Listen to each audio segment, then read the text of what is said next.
Oh. Not as bad as last week, huh? Not as bad. Let's start the show.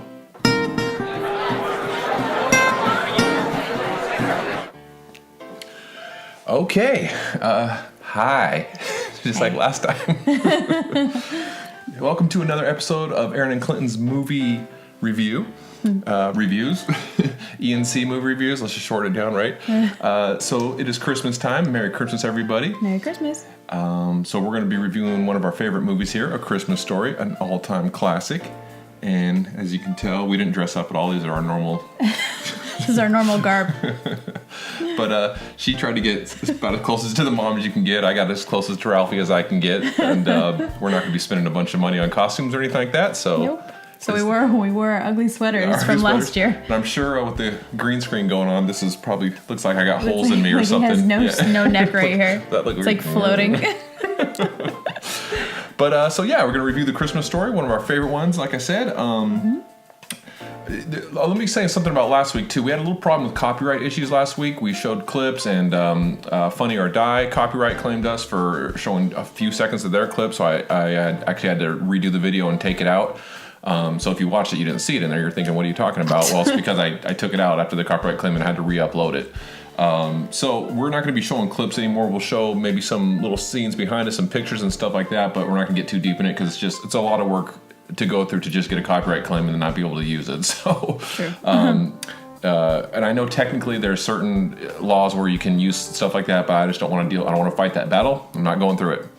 So it's not worth it. So we're just going to go ahead and talk about it a little bit. It'll definitely be shorter than last week, so we're going to try to keep these much shorter. We really rambled on for a long time, as I'm doing right now, as I tend to always do. Yes. Like the way you look at me like, yes, you do. He does ramble on. Yes, he does ramble.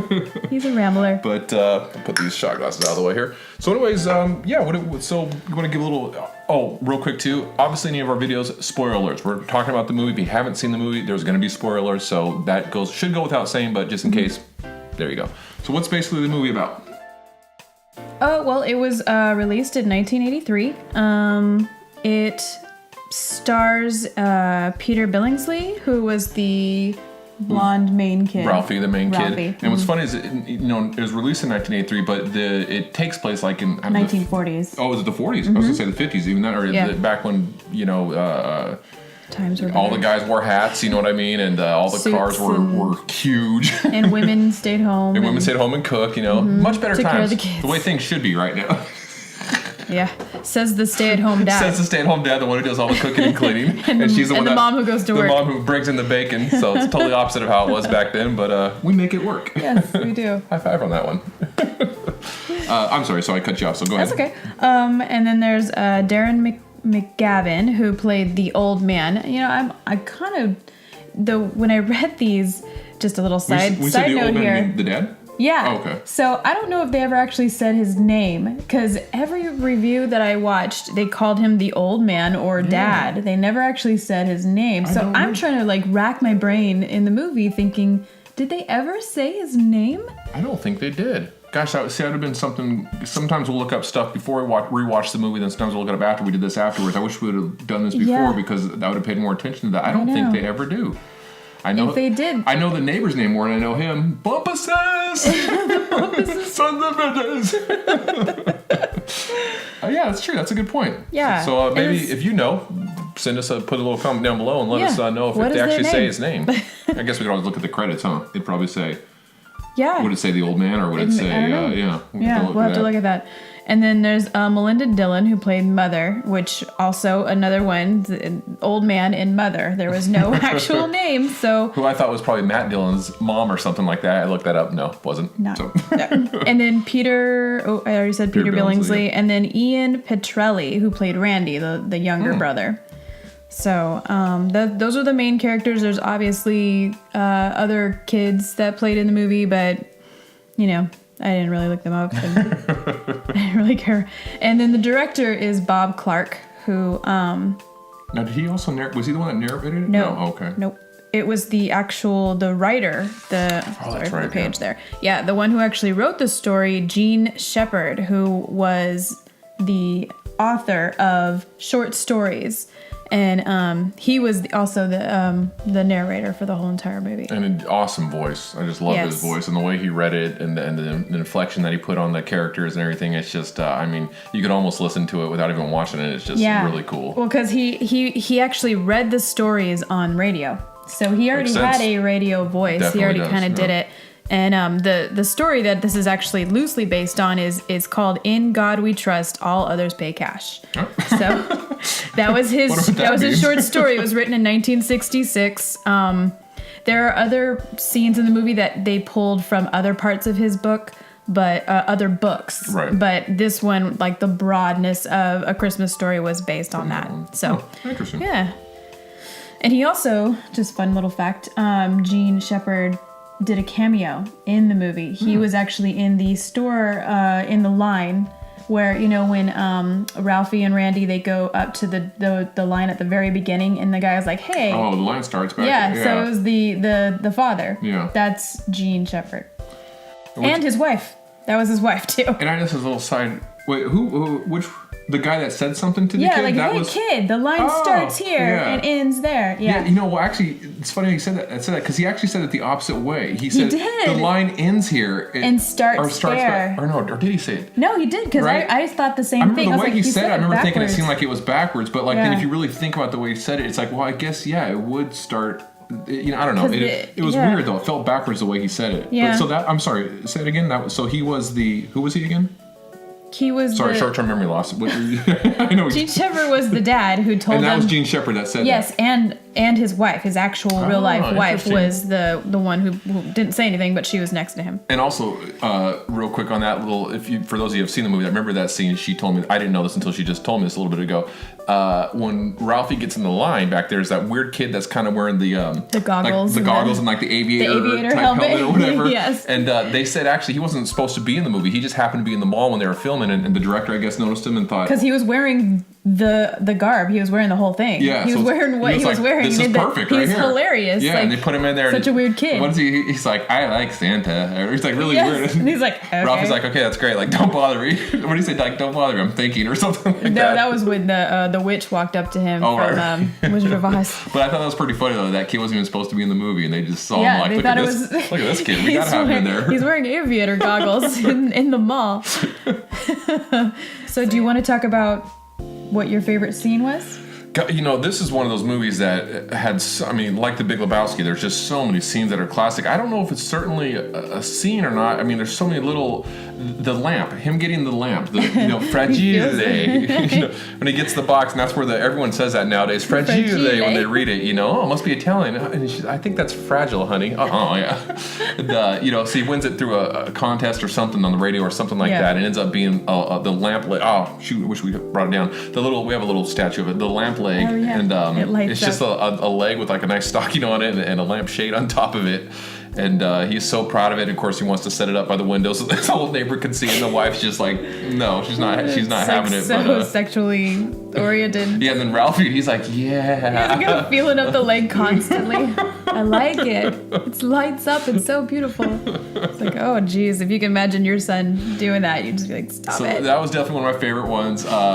Because then she ends up, like I said, spoiler alert, she ends up breaking it later, and the whole thing is, did she do it on purpose or not? She acts like it's an accident, but I think she did it on purpose. Pretty sure. And, he tries to glue it back, takes forever to get it back, and he touches the last little piece, puts a lampshade on it, and just crumbles down. Oh, gosh, that, fudge, when they're changing the tire out there. I mean, I'm like, there's so many, like, my mind's, going crazy. I like the beginning part of the movie when they're looking to the store window, and even though we're not old enough to remember those times where that was a big thing, there's something so pure and innocent about it, where everyone's gathering around the store window and looking at all the toys that are coming out for Christmas, and it's just the whole scene set up. And then when he finally sees the main kind of arc of the story is how he wants a Red Ryder BB gun rifle, and he sees that, and that's just like his dream, and I can remember being a kid wanting a little BB gun rifle, and when you're a young boy and girl too, that's something that it's all boys. Well, maybe not nowadays as much, but there was a time where all boys wanted a gun growing up, and it's just I can remember that. But I thought that just the scene of how cool that was, where everything's not online. There was nothing. Obviously, wasn't online back then,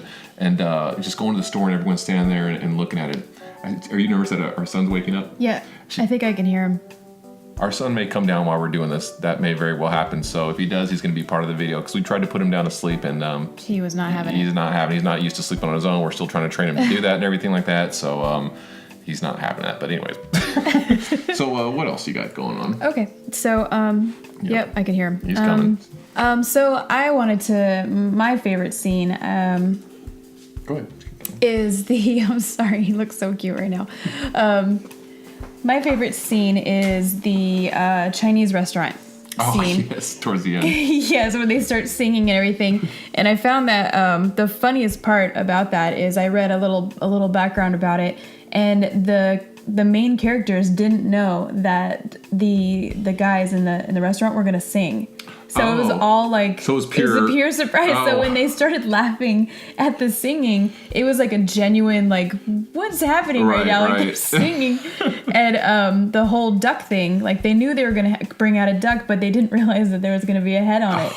So it was this all impromptu. Because for that scene, you know, they're kind of freaking out when they bring out the duck. The head's sitting right there, and they kind of pointed. They still got the head, and the main waiter chef dude just goes whap and chops off the big butcher's knife, and they scream and everything. So that was a genuine scream that she did. She's like, oh my gosh, like they actually just cut this like dude's head off. Because what happens is obviously, you know, everyone loves turkey, and she's cooking the turkey, and the Bumpuses, which are the neighbors, their dogs break in and kill the turkey. I mean, not kill it, but just eat it and completely devour it. So they go out to eat. Nothing's open that night except for a Chinese restaurant. So that's why they end up having duck instead of turkey.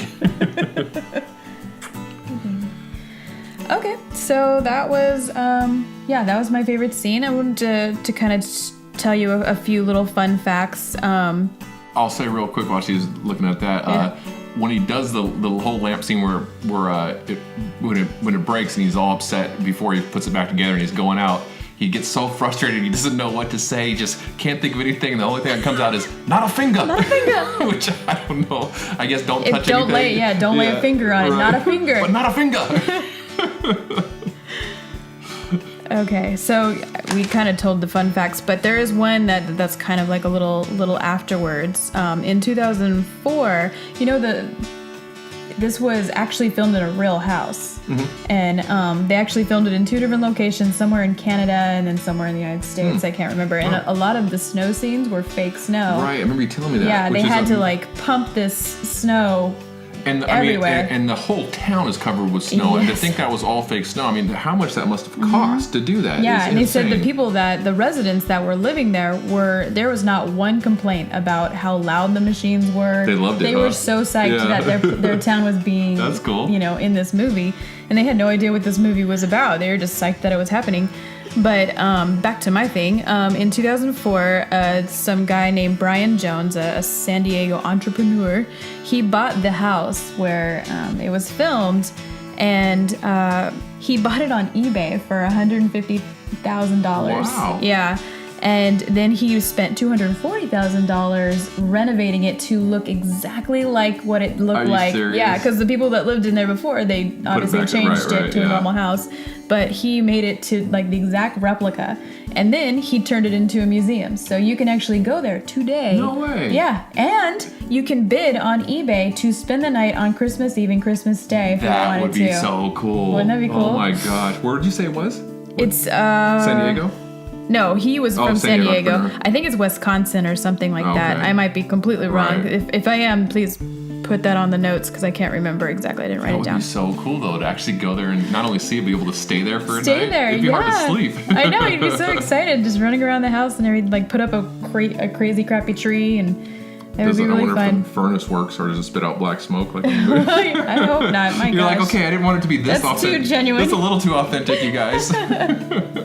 So yeah, those are my little facts. There were other things that were in there, like the whole tongue stuck to a pole. You know, I'm sure most people, if they've seen this story, they know that they actually had like a suction inside the pole that when he put his tongue to the pole, it actually had like this like thing and it just like sucked his tongue in. Because it looked so real. I thought they might. It was like instant, like stick. Yeah, and the farther back you go with movies, the more they actually, like they used to actually hurt horses back in the movies instead of westerns, and they stopped doing that. But the farther you go back, the more they're able to get away with doing horrible stuff. So I kind of thought maybe they just actually had him stick his tongue to a really cold pole, because that the warm and the cold it's gonna just stick there like that. But no, that's your little suction thing, because it looked really real. Suction thing, And I thought about that scene too, because your tongue's so small, it'd be easy to pull yourself back and then like yank your tongue and really hurt it. So the suction must have been enough to hold it, but like if he were to jerk back, it would wouldn't I think it was because he was a good actor where he was able to like kind of move his face and not disconnect his tongue. And all the kids in they were all really good actors. Yeah, really good. They that was another thing. They actually said that prior to filming, they had all the boys get together and hang out for weeks and to really get to know each other. Exactly. So that's why. When you see them on film, it's like they have this kind of like long-term friendship feel. It's because they kind of do. They already felt it. Oh, and there was another fun fact. I'm sorry. I'm like running all over the place. Peter Billingsley, the main boy who played Ralphie, he actually was the very first boy that they auditioned for the Ralphie position. And they're just like right away he's perfect. No, the funny thing is they auditioned another couple thousand boys after him. Wow. And they ended up going back with him because they really liked him, and I guess he left an impression, which is very odd because you always tend to be. I've noticed in my history that like kind of the last few people that are interviewed are the most memorable if they're good, and you kind of just remember them because they're fresh in your mind. But if you're interviewing somebody first and then you interview 1,000 other people, that first person better be dang good to remember. There was something perfect about it. And maybe, you would think, I want to be towards the end because you have a better chance, but maybe there's something about being that first one. Their minds are so fresh, their minds are so open. After a few hundred, you're probably just like, oh gosh, this is getting insane. Maybe they couldn't find anyone else better, and they finally went, you know what, that first one was perfect. Let's just go back to that. Yeah, so that was kind of interesting that he was the first one and then ended up being the one that they stuck with. Yeah. So, definitely. But just to kind of recap there, if you haven't seen the movie, it's just such a great film. It's just it's warm and cozy and fuzzy. You can watch it with your kids. I mean, some of the kids say ASS. I don't know how much you're worried about that kind of stuff. If you're worried about that, they say that a little bit here and there. And DAM, and I would also just say it, but we don't allow them to say it. We don't allow them to say it. Like most people let their actually there are people that let their what am I saying? There are parents that let their 3-year-olds say bad stuff. So what am I saying? But we try to prolong it as long as we can. Just the whole movie has got such a warm feeling. There's so we try to watch it every Christmas. We don't always, but it's on 24 hours a day on TBS. TBS. So I mean, it's hard to miss. But we got the DVD, which is because we have the special edition. Sick of dealing with the commercial. We have the little special edition. It has an extra CD of extras, which we haven't actually watched. Yeah, but no commercials. That's why I like the DVD. Yes. So I'm trying to. Man, I should have wrote down some more of my favorite scenes. There's so many just classic scenes there. Ralphie getting mad and finally getting upset and beating the bully up that's always bullying him. It's great. Oh, I love that scene. Yeah, it's just like, he finally gets him back. And, I love when they first talk about him, Scott Farkas. What a horrible name, Farkas. I don't know if they said his first name. What was Scott? I know it was Farkas was the last part of it. And he said, what a horrible name. He said he had yellow eyes. If something, like yellow eyes, yellow eyes. And I remember even when I was a kid watching, like, his eyes aren't yellow. Yeah. but it goes with the narration of the movie. Yeah, exactly. And then the bunny suit scene, which is classic. Oh my gosh. That one's hilarious. And how can we? One of the main themes whenever Ralphie's writing the paper about the gun he wants, when he finally meets with Santa again, the whole movie, you'll shoot your eye out, kid. And how many of us that had guns growing up and stuff like that, our BB guns and stuff. Don't shoot your eye out. My mom used to always say that, and that's something parents would always say to kids. You're gonna shoot your eye out. So that was such a classic line. He'll shoot your eye out, and he did. And then he ends up, spoiler. Shooting his eye out. He did end up shooting his eye. Well, not out, but he shot his. Oh, okay. But he shot his glasses out. Yeah, and it gets a little mark there. Yeah. And then he crushes his glasses. And he crushes them when he's so looking for him. He makes up the whole story about the icicle and everything like that. Yeah. and that's and what's funny is when she takes him upstairs and was washing his face off and everything like that after he shoots his eye out, but he makes up the thing about the icicle. She's buying it, she's believing it, and that's the only time in the movie where they look at the camera and he actually looks over at the camera and he kind of smiles I got away with it. I got away. She's believing it. I thought that seemed weird. Yeah, usually movies that do that, they'll do that throughout the whole movie, you know. But this is the only time. Even the end, you would think like at the end he'd be like, I narrated, so I'm looking at the camera. Yeah, but looking at you a wink like, or something. But it's just that one time. So it was kind of special. At the same time, it was kind of like, okay, that's weird. Why? But yeah, the bathroom reminded me of another scene when he says, "Oh, fudge," when they're out changing the tire, but he actually doesn't say fudge. He says the bad word. But of course, with the movie, they just play fudge. They're not going to play him actually saying the F word. Which he actually did say the F word. While filming it. Oh, really? He said it over and over and over again. He must have loved that part. He's like, this is so awesome. Yep. But when they were up there, and she's like, where did you hear that? And he blames Schwartz, one of his friends on the street, and the mom goes and calls. Gosh. And you hear Schwartz's mom on the phone just beating the crap out of Schwartz. Like, what did I do? What did I do? But the funniest part of that scene is when she goes, do you know what my son just said? And she tells him, and like, oh my God, it's horrible. And do you know where he heard it? And you hear the mom go, probably his father. Because his father's always freaking bird and swearing, never actually saying a bad word, but you get the point of what he's trying to do. Yeah, I'm sure. It is a classic. Should we rate it now, or are you? Yeah, I'm ready to rate it. Okay, so should we do the bunny suit or the lamp? Oh wait, hold that up for a little bit. There is the lamp leg. In case you don't know, that's the lamp there that he's holding, his precious lamp with the leg on it there. So he's holding it for dear life right there. And then this is the bunny suit that his aunt gives him that he looks like a pink nightmare, as a dad says. He looks like a pink nightmare. You want to take it off? And of course he's like, yes. But so we'll give it bunny heads, huh? We'll give it Ralphie bunny heads. Yeah. Well, if this was just purely based on the movie, just based on a movie, I would give it 4 out of 5 bunny heads. But as a Christmas movie, I'm giving it 5 out of 5 bunny heads. Very rare here. This is our second episode. That's not very rare, but not yet anyway. But for a Christmas, all in all, movies 4 out of 5. But for a Christmas movie, it's perfect. There's nothing I would change about it. There's nothing I would change, and I don't want that to influence your opinion. Say whatever you want to feel. But I give it 5 out of 5 Ralphie rabbit heads, pink nightmare heads. Parker. Their last names is Parker. So what do you give? Let's do it both ways, like I did. Out of just a basic movie, and then out of a Christmas movie. Is it any difference, or is it both the same rating? I would say as a basic movie, I would say 3 out of 5. Only because it's not completely my style of a movie. I don't like those old styly kind of movies. So every year I watch it, I'm kind of like, this one again. But then I get into it and then I like it. It's one of those ones where I wouldn't go out of my way to watch. But every time you do, you're happy. If it's on, then I'll watch it. Yeah. So I would give that 3 out of 5 as general. But like you, I would do 5 out of 5 if it was a Christmas one, because it is a classic Christmas movie. And